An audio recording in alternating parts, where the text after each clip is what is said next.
Yes, all good? Yes? All right. So I'll start. Thanks a lot for having us this year again. Very excited about this first attempt at making a satellite event and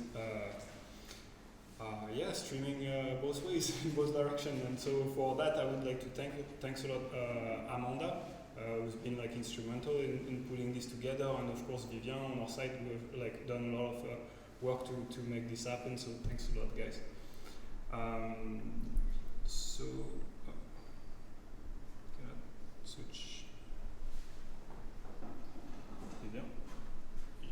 Okay, yeah, it works. Okay, so who I am?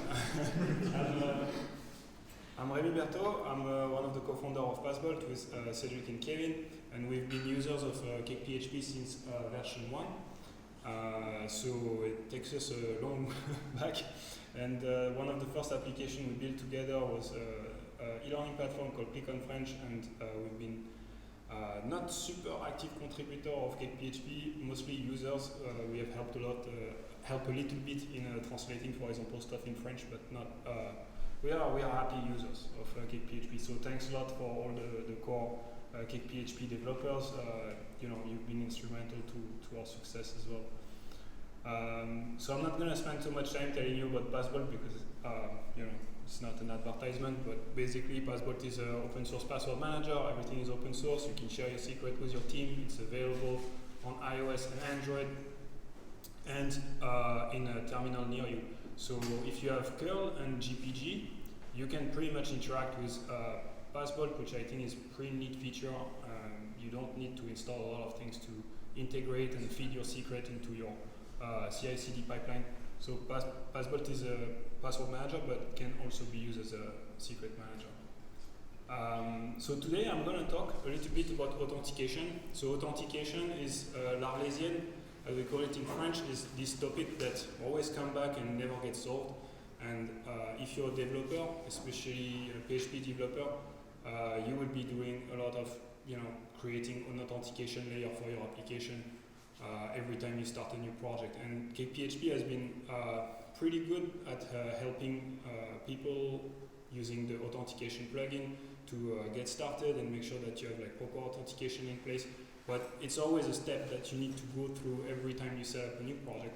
So today I wanted to share some lesson learned and some experiences that we collected along the years, because obviously we are getting old. So what is authentication? Authentication is asserting the user's identity using something that they know, so typically a passphrase, a password, a PIN, something that they have, so typically a token, a certificate, a key, a device, something that they are, so the biometrics, so for example their fingerprint or their face, and in some cases also something they do. So you may have seen, like for example in you know, crowd control, they would like use video to detect how people walk and identify people based on their gait. But there is also some banks that are using, for example, gestures. So if they know you always hold that phone that way and you tend to swipe like this, then they will know if you start swiping differently that your account have been hacked. It's not a technology that is generally available, but like it is used sometimes. So we're not going to cover that too much today, but I just want to say that it's there. And generally, when people do authentication these days, they would use 2 or more factors. So something that you know, for example, your password, your PIN, and something that you have, like your device, or you know something.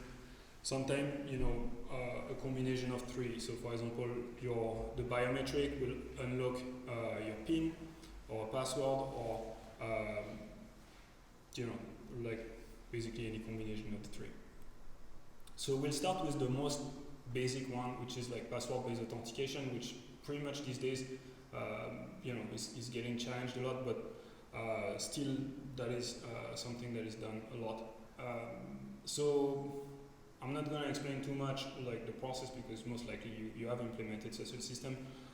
As Jorge mentioned in the first workshop, you know, when you are building such a system, you should make sure that you have cross-site request forgery protection in place that is provided by CakePHP by default when you do forms.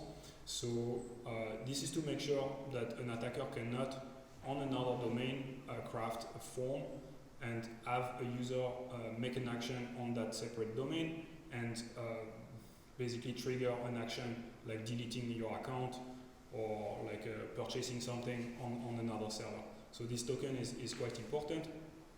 And after that, when you submit the form, basically you send it back, the server will check if the cross-site request forgery token that is sent is the same as the one that is set in the cookie, and after that you'll have all sorts of validation, like calculating the hash, comparing the hash, and starting the session itself. So obviously there are a bunch of problems with password-based authentication. One of the most common one is phishing. So somebody can craft a fake website and have you enter your password there, and then use that captured password to log in your state. So there is also other type of attacks where for example, if your email or your passwords have been part of a leak and you're reusing credentials on multiple websites, then an attacker can try to stuff that credential in other websites and see if they can log in. They can also try to brute force, so even without using leaked credential, they can just try random stuff until it works.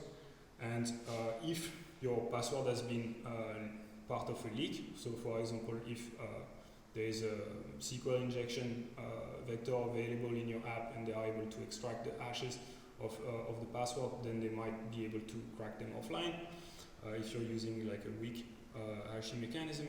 And there is obviously the option for adversary in the middle, so if you're not using HTTPS, an attacker that is on the same network than you can see your password.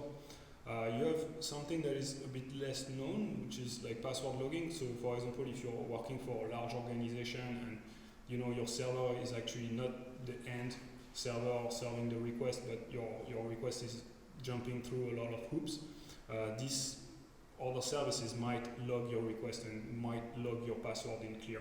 So sometimes, like when you're dealing with large organization and you don't really know how the request is routed, people will implement like hashing client side to make sure that this clear text password don't end up in the logs. One last item that is also not well thought of most of the time is user enumeration. So for example, if you know my email address, or if you want to know and you want to know that if I'm present or not on a given website or service, then you can try to basically submit my email in the login form or the account recovery form and see based on the behavior if I'm there or not in the system, and then use this information to craft a phishing campaign against me, because you know I'm using the service, so you can try to use that information to have a more elaborate attack. So implementation considerations that people work on, generally they would try to check against breaches, make sure that the credential strength is good enough when people are setting their account. For phishing, there is obviously user training that is required, and you know it's one of the weakest points at the moment, because people obviously fall for that, as Mark mentioned in his workshop. And the account recovery, you know, it needs to be implemented to cater for people losing their password or not remembering their password. If you have people attempting to brute force or do credential stuffing, you will need to, you know, maybe set a captcha in place, or set up a web application firewall, or set up some alerts. You need to make sure that your hashing mechanism is set up correctly. Like for example, CakePHP now use the default password functionalities of PHP, and it uses pcrypt, and it's safe by default.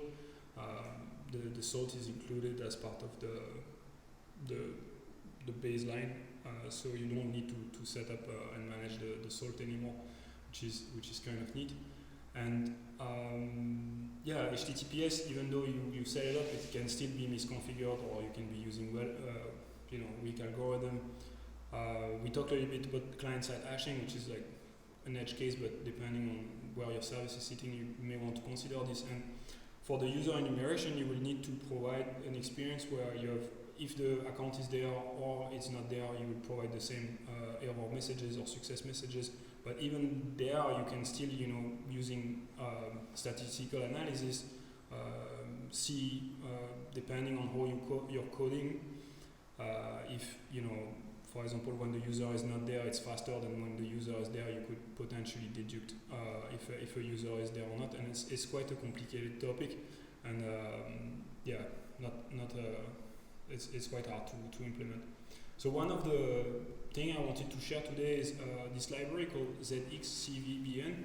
I've seen a lot of projects, CakePHP projects, or just plain PHP projects where people implement their own validation rules for passwords, and setting things like, it should be a string with that many characters, and it's there's a good chance that you will be missing some obvious stuff. Like, for example, people can reuse their own email address, and it matches the parameters of using one special character and the number and a certain length, and they are using something that is very weak. So this library ZXCVBN helps you implement a strong password validation and give you a score. So the advantage of this is available server side, it's available client side.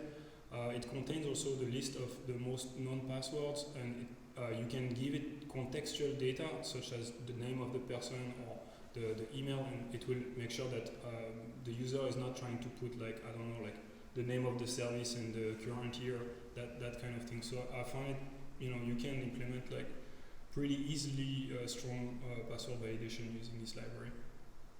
One of the other authentication mechanisms that you will implement when you're a developer is the account recovery link option. So the way it works is pretty straightforward. Again, we post the username and the cross-site request forgery token, and in exchange of that, the server will trigger an email notification with a token that has been generated, and the user will need to switch context and go to their email client, and then click on the link or type in the code that was sent over this link, over this email. And then the user will complete the account recovery, and you will either perform one action like resetting the password, or you will start a full session. You have a website like Medium, for example, that don't allow people to set up a password, and they just use this mechanism to log in, and so this way people cannot set up weak password. They need to use their email. So there are still some issues. So in terms of phishing, obviously you're moving the problem back to the email provider. You're saying, I don't want to deal with phishing, so you deal with it. Same with password. And so you're relying on the email provider being set up correctly. It's still possible to do user enumeration, as we mentioned, man in the middle. Similarly, if you're sending email over non-encrypted channels, so maybe there's an option there to listen to this. You need to make sure that these links cannot be reused, so your application logic needs to take care for preventing replay attack. And you have no way of knowing if that email is going to be logged somewhere or intercepted, because that's how the protocol works. So there is also additional issues like UX issues and potentially email delays or emails being in spam, and so the user experience is not that great. Implementation consideration: if you're doing the magic link thing, you still need to train your user not to put their credential in the wrong places. You still need to make sure that user enumeration is not possible, HTTPS is required, SMTP is done over TLS. Check what is on the user side, how are they receiving their emails, if it's possible. And one of the weird things we have seen also is, depending on how you build your service, some email client will click instead of the user, and so it will count as the magic link being used, and you cannot use it twice because the client is previewing the web page and clicking in the place of the user. So sometimes people will be like, I cannot log in your service with your magic link, It's just because of the way their email clients configured. It can be quite annoying. So some of the lesson learned we add with Magic Link tokens. Ultimately, we have started reusing this authentication token in many places. So sometimes you will have like a reset password token or email validation to set up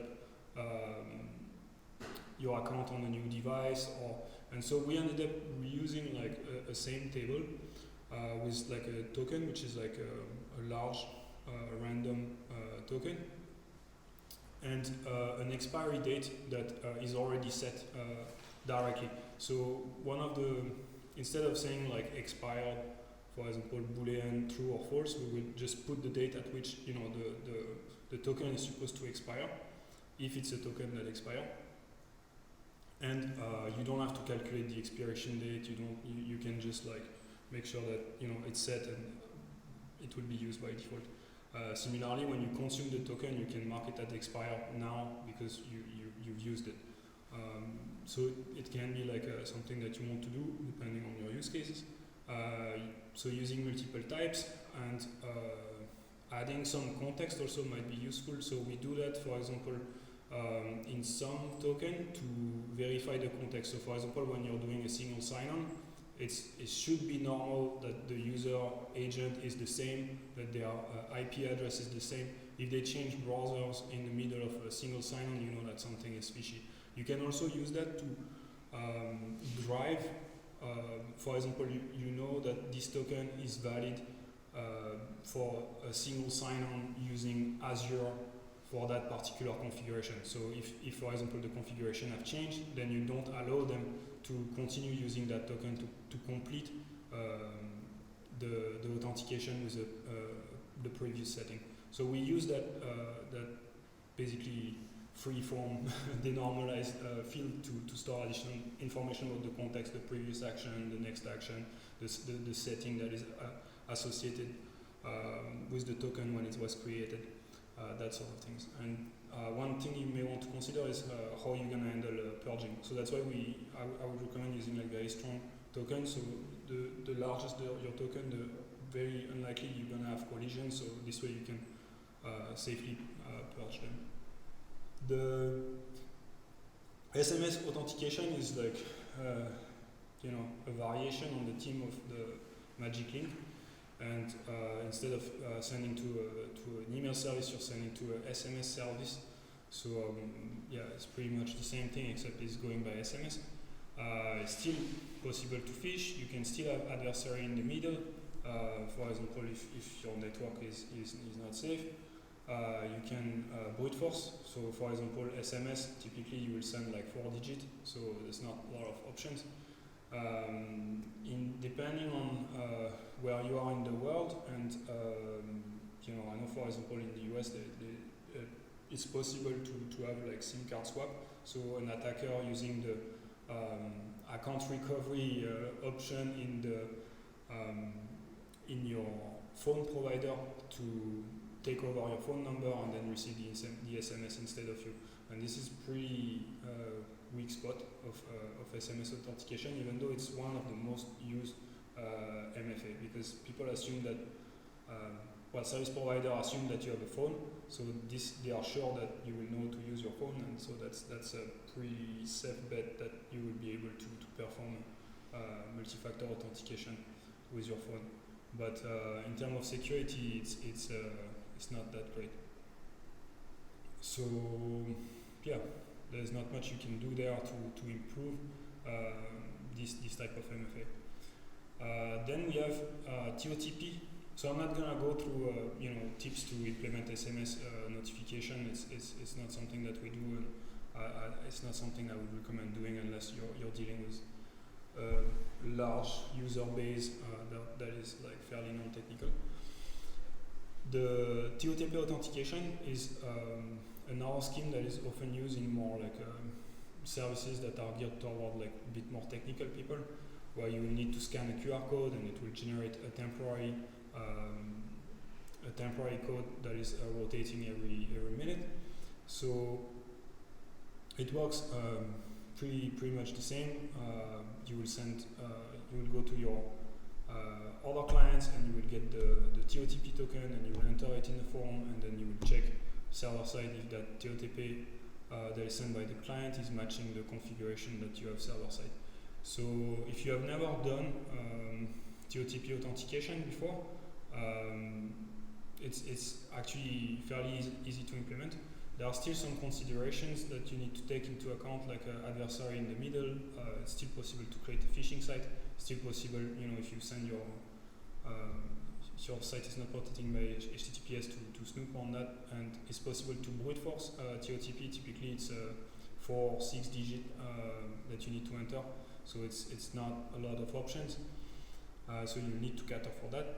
And there is also issues with some clients. So for example, with Google Authenticator,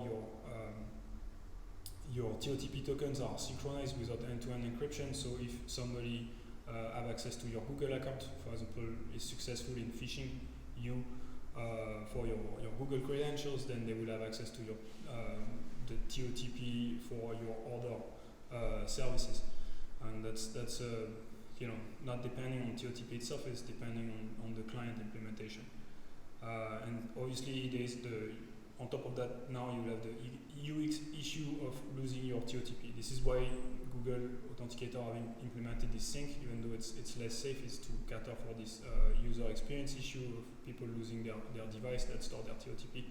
So yeah, they choose usability over security there.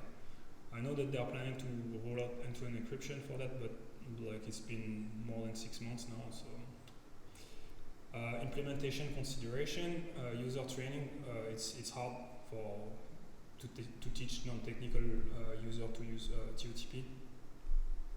HTTPS is required, of course, and you need to cater for the max fail attempt scenario. So you probably need to do some throttling, some alerting, and this is not really nice. Because, for example, if you throttle an attacker, you may throttle the regular user as well. So it's quite complicated, I found, to build these kind of systems. And for the synchronization of this TOTP, then you need to also review what kind of TOTP application your users are using, and sometimes it's not always possible. And how to go around people losing their TOTP, you will need to have another process, typically another MFA method like SMS, or basically making it as good as the least good MFA factor, which is also not great. Otherwise, you can let people fill in the form and perform some other offline authentication. For example, if you're in a company, you can check the identity of the people yourself and disable their MFA temporarily. But if you're in the consumer world, then obviously you cannot implement that. If you have never implemented TOTP, I recommend you to check out Spamkey Lab, OTPHP library, and it's quite straightforward. As you can see here, you just need to generate 32 random bytes. This is basically 160 bits of characters, and you feed that secret into the TOTP factory create method, and then you set using the identity interface. You basically provide the username or the issuer, for example, the name of your service, and then you get, in exchange of that, you get provisioning URI. That provisioning URI can be used to generate the QR code that is used for scanning the secret and storing it on the phone. Here, for example, is an example on how you could render the QR code as part of a CakePHP view cell, and you have some options in terms of image rendering. Like here, we are rendering an SVG, but you can also do that with a PNG if you want. And there are many options. You can also choose the size you want, and the density of the QR code, that sort of things. So we have here an example of how to validate a TOTP using a form in CakePHP. And as you can see, it's pretty straightforward. You load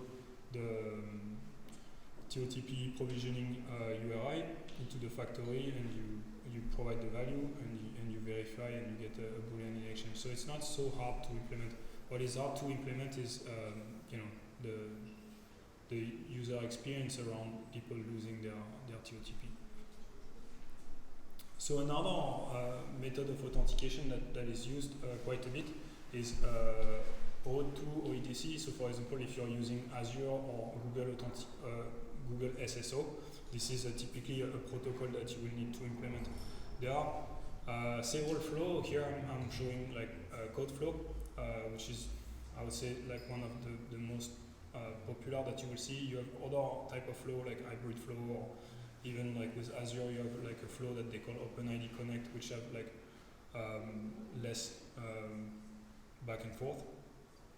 But they are pretty much around the same, based around the same kind of concept.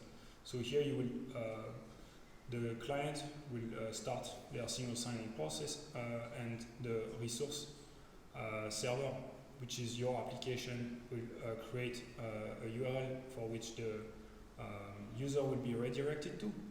That URL includes the client ID, the response type, which is like the code flow.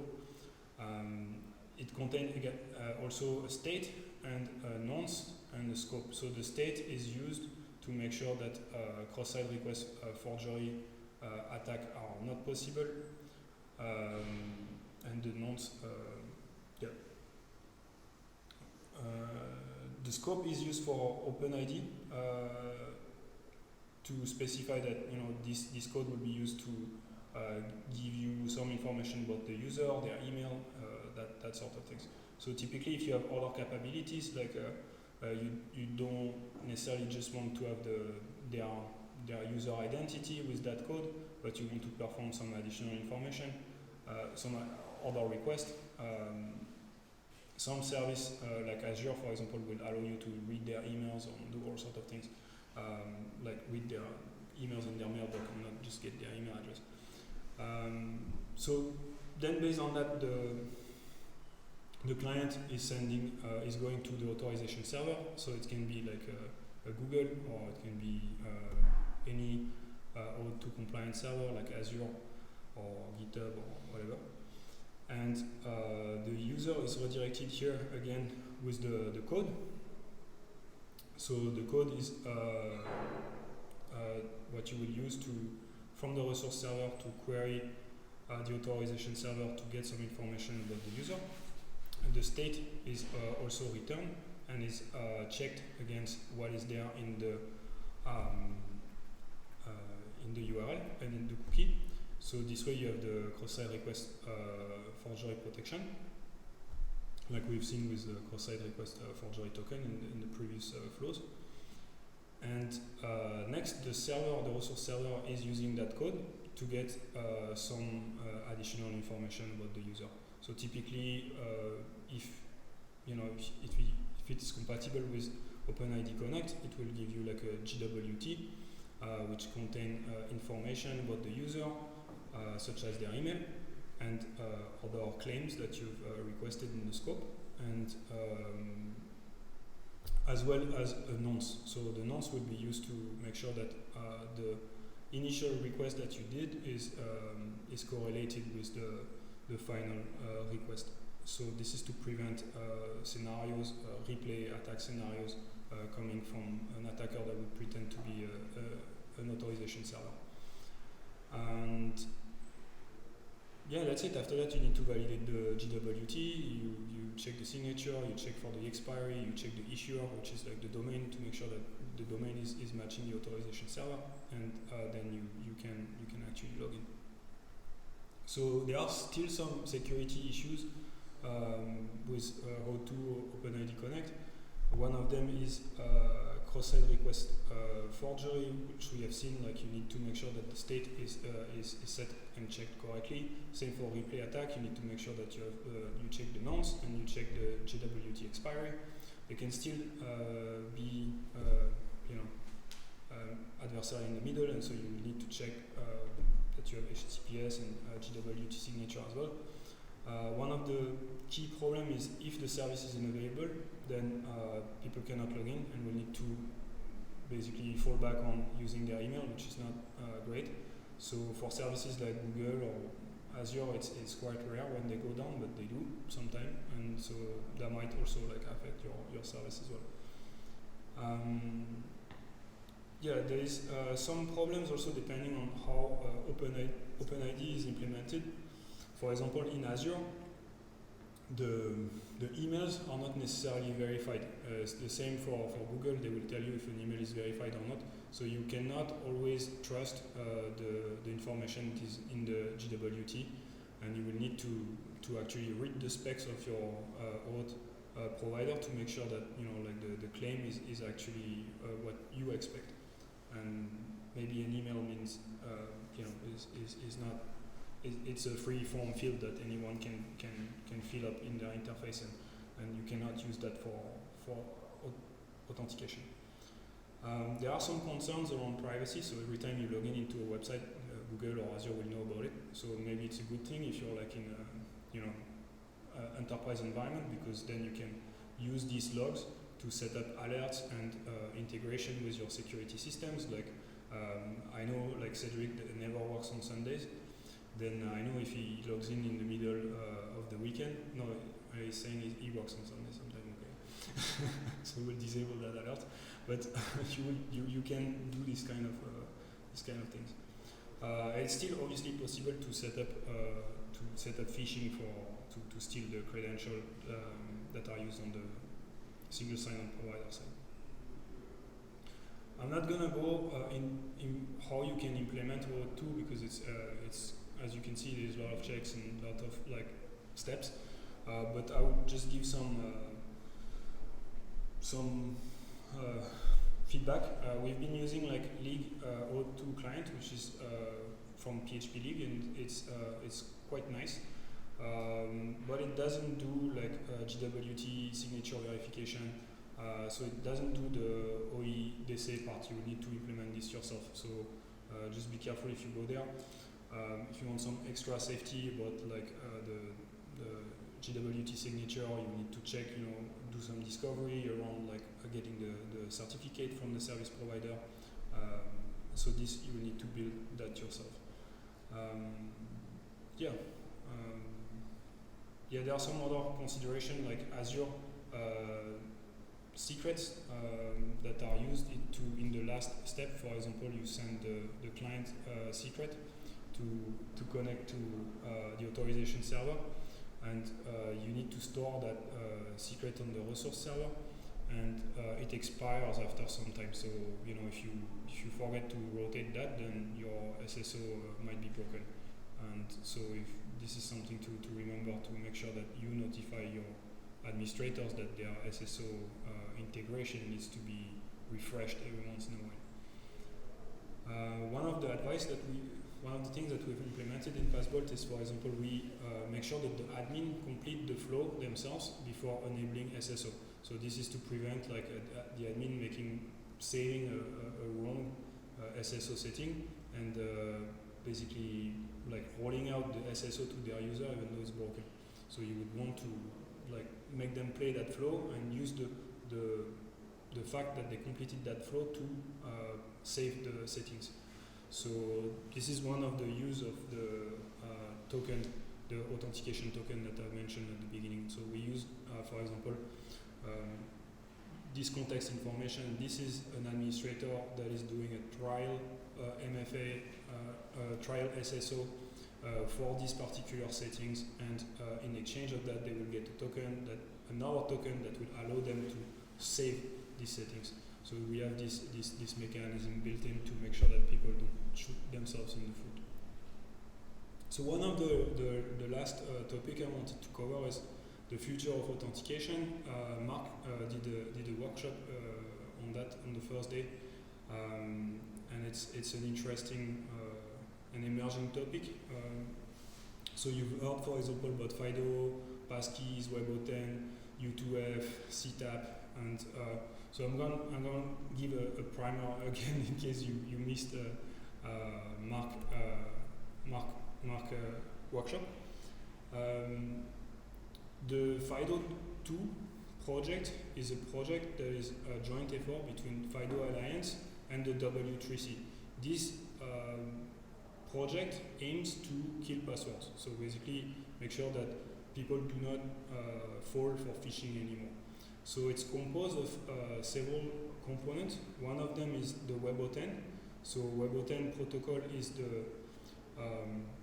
the part of the protocol that connects the client, your browser, and the relying party, so a website, a CakePHP application, if you will. But it has also another component which is called CTAP, which is the protocol between the client and the authenticator. So, for example, if you are using like a YubiKey, the protocol to connect to the browser from the USB key will be different than, for example, if you are using your phone. And we will see what are the different options, what are the different type of authenticators that are there. So there are hardware-based authenticator that can work with a USB or NFC, but you also have some other authenticator that are based on Bluetooth, for example. So this whole thing, these two protocols and this relationship between the authenticator, the client, and the relying party is what is included in the FIDO 2 project. So the WebAuthn part of the specs is mostly sitting with the W3C, but people from the FIDO Alliance are obviously sitting there and talking about it. And you have like CTAP, the specifications are available on the FIDO Alliance website, and obviously the two are very strongly related.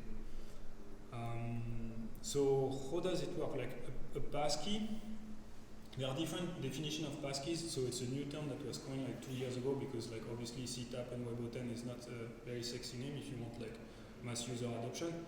So what is a passkey? It's a private public key pair that can be used to authenticate. And one of the new things that was added recently is the ability for these passkeys to be shared across multiple devices, as opposed as making these keys hardware bound. So it's still possible to use keys that are hardware bound, but it's also possible to use keys that can be synced across devices. So for example, if you're in the iOS ecosystem, you can have like a passkeys on your phone, and that passkey on your phone through the iCloud keychain will be basically made a copy on your laptop. So in a nutshell, the way it works is the client data that is sent by the relying party and the client, the browser, is hashed and signed using a key that is easier hardware bound or that can move around. And additional to that signature, some data related to the authenticator. So for example, if I'm using YubiKey, I will have maybe some information about the certificate that is used to generate these keys, and information about the properties of that authenticator, so that if, for example, if you're in the FIPS environment, you're working for the government and they recommend using only certain algorithm or certain configuration of the algorithm, some information will be there about the authenticator. It's not always there, but the client can request this data to be there. And then to verify that signature, then we take that signature, we take the public key that was registered during the initial setup, and we verify that the signature is valid, and we compare the client data with the original client data. So for example, the RPID, that sort of things. So in practice, this is how it looks, the flow. So your client will use HTTP protocol to request for assertion options. So this is the login flow. I'm not going to do the registration flow, but they are very much the same. There's a little twist in the registration, but the login flow will give you enough information about how this works. The login flow is called the assertion flow. It's just the way it's called. So the client sends the username and request basically the relying party to give him information about which credentials are registered and can be used to log in. So at that stage, you will have the relying party will give you a challenge, something to sign, something that is truly random that you need to sign, the ID that is used by the relying party to identify itself, the list of passkeys that are registered on their website, and some options like the relying party wants the user identity to be verified strongly or not. So sometimes relying party are optimizing for speed. So for example, you're part of a checkout workflow. You don't want the user to do like very strong authentication. You want them to pay fast and then solve the problem later. But in some other context, you want to go slow. So you want them to have like a strong biometric check. And so the relying party can basically give some options based on that. Obviously, the client can take these options as a suggestion of presentation, or like ignore them and then let the relying party decide if the authentication that was made was as per their request. Then the client switched to the CTAP protocol. So in the JavaScript environment, you will call a method called navigator.credentials.get. So you have in the navigator, the credential API is the one that does the interface with CTAP. So there is not like so it's reusing another set of APIs to do that. So it's not a dedicated protocol. You can use navigator credentials to do other things like that is not related to WebAuthn, but basically this WebAuthn and the credential API are working together to trigger the start of the CTAP protocol. And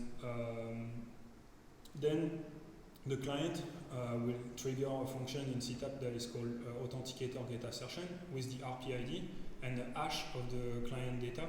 So the identity of the user at that stage is not provided to the authenticator. So this is like a privacy functionality that is built in the protocol to make sure that that the personal identifiable information are not roaming around if they are not needed. And then you will have some the authenticator will perform some checks, but for example checking if the RPID is matching the ones that is that is there for that key, that sort of things.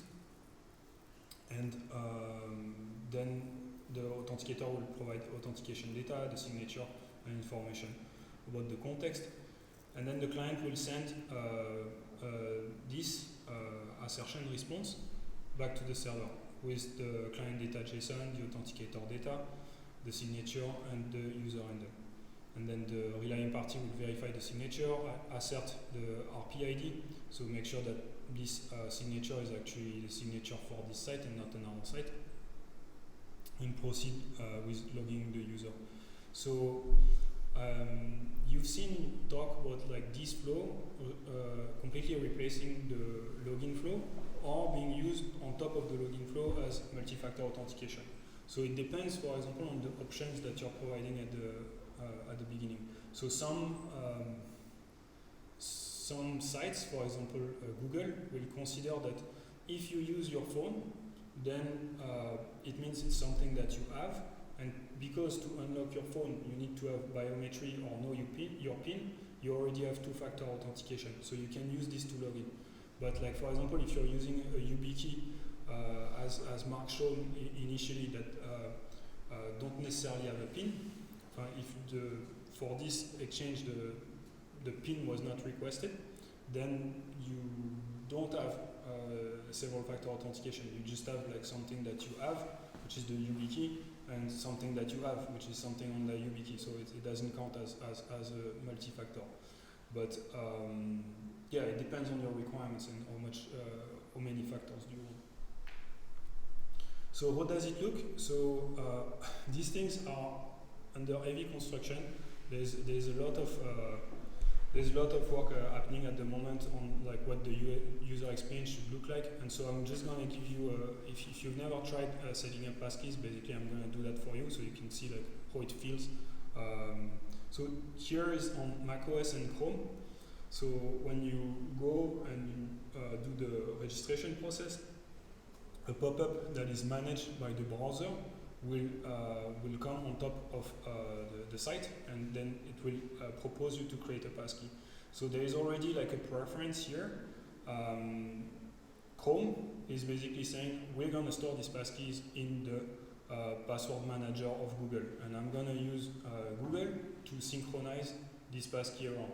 So here you can see that this is already problematic because like, Google is making a choice for you on like how you want to sync these things. And for most users, it feels like just like macOS asking for their fingerprint, but they don't really understand where the things are going to be stored. And we'll see why it's important later. So there is another option for Flow. For example, if you want to use a hardware key, then you can select and click on use different device and click USB key, and then click insert your USB key, and then press it, and then click allow. So you can see already that they are making sure that this experience is not as good as the one that they propose by default. So and this is the experience on Chrome. If you've seen Mark workshop, he was using Firefox, and there was no proposal for anything else than a YubiKey, because like currently Firefox only supports YubiKey. So you can already see, for example, somebody that uses both Firefox and Chrome, their experience will be like, okay, what's happening? Why is this one proposing me this? Why is this one not proposing me the other one? So yeah, this makes the user experience very fragmented. How to manage your passkeys when you're using macOS and Chrome? First, you will need to go to settings, and then you need to click on manage passkeys, and then you will go back to settings with autofill and passwords, and then you have the list of your passkeys. If you click back on passkeys, then you cannot go back. You have to do the whole thing again. It's crazy. Like they really hide that manage passkey screen like very far. And the issue with this is that if an attacker managed to set up additional passkeys, for example, they managed to abuse the account recovery flow to create and register a new passkey for you, then like you will not be able to see it. It's the same like here. On your computer, you will not know like which one are installed unless you know really where to go. So for example, you will not know, is this passkey managed by Chrome? Is it managed by somewhere else? Is it managed on my phone? Like, I don't know. And you have to jump through a lot of hoops to understand like how many passkeys do I have and where are they located. If you using macOS, Chrome, and iOS, so as I mentioned, you can do you can do that. So you have you click on use a phone and tablet, and then you will have a QR code, and then you will take a picture, and then at that stage the Bluetooth protocol will be used. So it's using Bluetooth low energy, which have a range, estimated range of 50 meters, which is quite a bit. And you don't need pairing for using that protocol, so that's why they've used it. Generally, when you, for example, you install your like a soundbar, or like you link two devices together, your car and your phone, like you will have like some pin that you need to enter. With BLE, you don't need that, so that's why they choose that Bluetooth protocol for exchanging data offline. So yeah, then you will be prompted to sign in, and you will have like a biometric check on your phone, and you'll be able to log in. Similarly, how do you manage your passkeys on iOS? Well, you need to go not to Passkeys section, in the password section, and then you need to basically click on an entry to know if it's a passkey or if it's a password. So again, like it's not very convenient to understand whether this thing is a password or passkey, especially for non-technical users. On Safari, completely different experience. Obviously, Safari is a macOS product, so they're going to push you to store information into the macOS keyring, but it looks a bit the same than Chrome. So if you're using both Safari and Chrome, you're like, okay, I thought I was storing it in my browser, but here now I'm storing them in the keychain. So it's a bit confusing. And then if you go for other options, then you can pretty much do the same with security key. Here you can see like the first time I tried to set it up, I got like an error. I don't know why. It was on the YubiKey test site, so they might have some issues there. And then the second time I came back, I had like an option to set up a pin for my security key. And something you need to know is that on the YubiKey you can only store 25 passkeys with a pin. So that's also a limitation that is not necessarily well known. And if passkeys are being rolled out like everywhere, if every time you use your security key, YubiKey, and it requires a pin, then basically you can only have 25 sites that does this before, you know. So, and I don't know what's the behavior when you reach that number. It's like, is it like forget the first one, or it's showing you an error? I don't know. I've not tried it. I don't want to break my YubiKey. So managing your passwords on macOS is the same. You know, we've seen here in the message a passkey will be saved in the iCloud keychain. So I go to iCloud in my keychain. It's not there. Now what you need to go to passwords, and then like you can see your key finally. And similarly to iOS, you don't know if it's a password or if it's a passkey. So obviously passkeys are only as strong as the account recovery mechanism. So I dig a little bit on like what is the account recovery mechanism for iCloud. I didn't have the time to do it for Google, but I suspect it's pretty much the same thing for Microsoft. I've not checked, but for Google, I know that they require you to have another device enabled, and for iCloud it's the same. So you must authenticate using your password, and then SMS would be sent. So basically, there would be like some form of handshakes where you have like your device. When you're adding a new device, there would be like a key exchange using iCloud, and you would be able to liberate that key from one device to the other. But it will only be allowed to move between, you know, like secure enclave of your phone to another secure enclave of your phone. You will not be able to read that key. It will be transmitted in a format that only the secure enclave can understand. So if you want, there is a link. You can read more about that. I must say, like it's quite well documented compared to some other providers.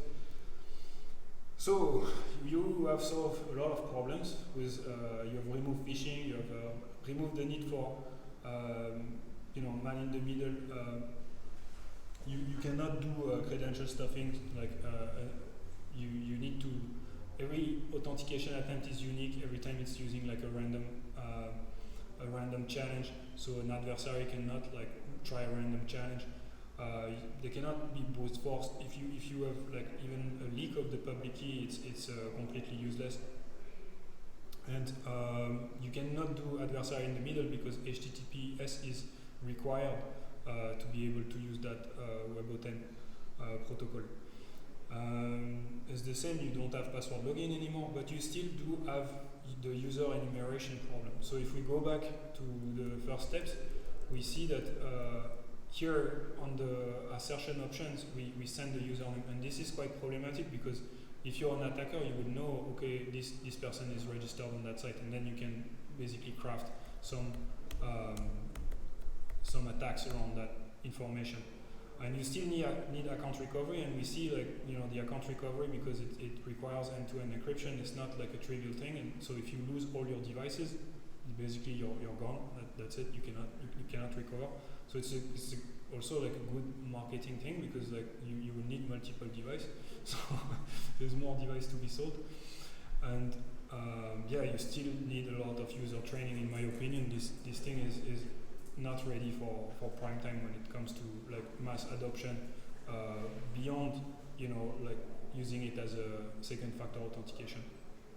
You will need to read the small prints also of the services, like, so it's not an exercise that people will do, I expect. So you solve all this problem, but you now have a new category of problems. So like one of them, like we solve phishing, but we introduce all these other problems. So we touch on passkey lost. We've touched on physical proximity. Like if an attacker is within range, you know, they could potentially use that. It's not trivial, so I'm not considering this as a big issue. But you know, if you're like, I don't know, like a journalist or like a whistleblower, this might be, you know, interesting information for you.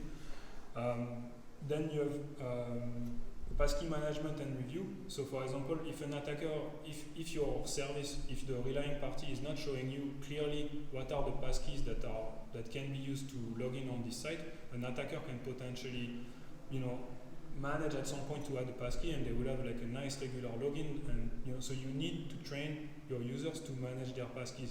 And we've seen in the interface that this is not very easy to do at that stage.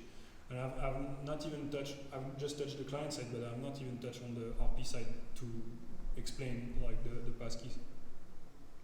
Are the passkeys available to admins?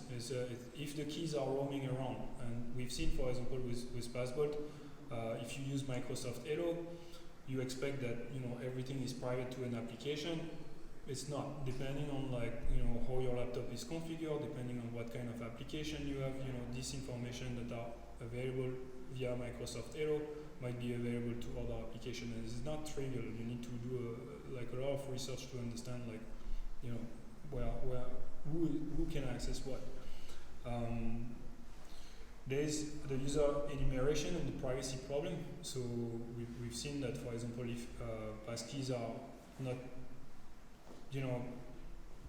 if an authenticator is not playing by the book, or if a client is not playing by the book, they could have information about the client.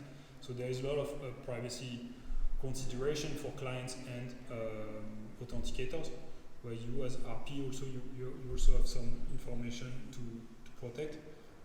For example, one of the things that we will talk about is making sure that you don't use the email as the login, but you use like a completely random ID. So this way, like you protect your user with some additional privacy.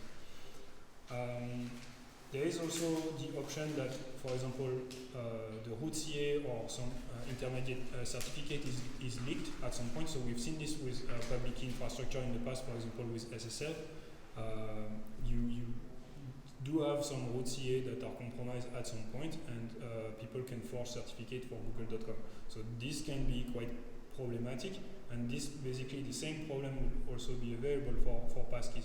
So for example, if the YubiKey root CA leak, then an attacker will be able to pretend to forge any signature. And so this can be quite an issue. It will be like a rare event, but you will need to be ready to deal with it when it happens.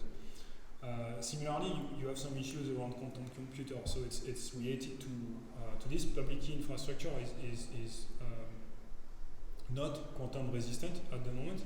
So when quantum computers will be available, if they are, then that might become a problem. So the fact that quantum computers may or may not be there in the future, and the fact that root CA may leak or not, you will need to build in some crypto agility. So like right now, like there is very limited set of algorithms that are used for signatures, and they are not post-crypto resistant. And so if we start adding post-quantum